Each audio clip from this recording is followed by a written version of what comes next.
Today's session is about pipelining in parallel architecture. Let's start today's session with a video. This video is in celebration of the 100th anniversary of Moving Assembly Line, introduced by Ford Motor Company and led by Henry Ford on October 7th, 1930.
That video clearly demonstrated the working and effectiveness of an assembly line in a car manufacturing.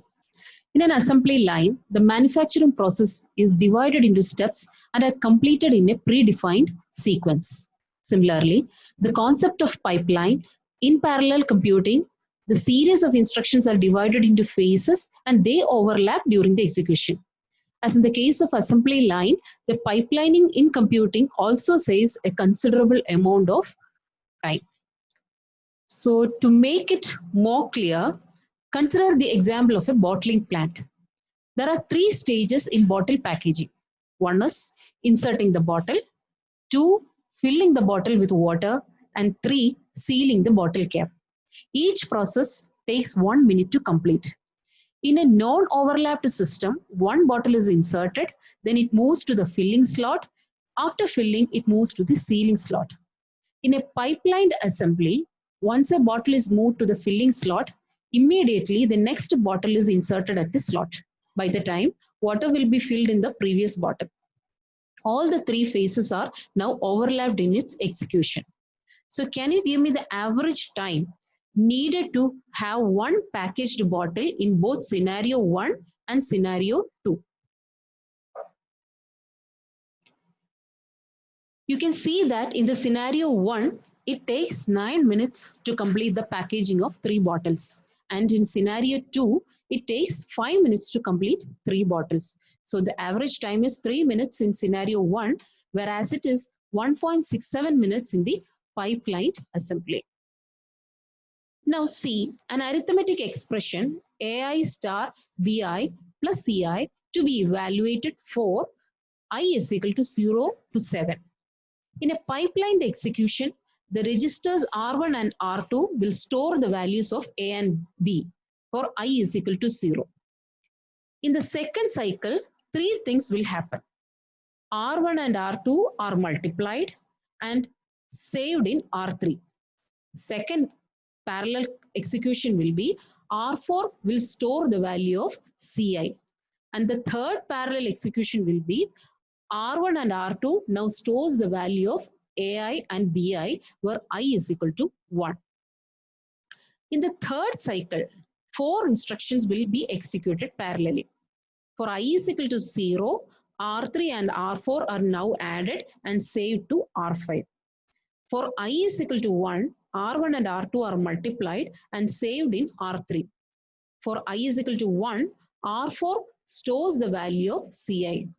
Again, fourth parallel execution will be R1 and R2 now stores the value of AI and BI where I is equal to 2. This is illustrated in the figure here.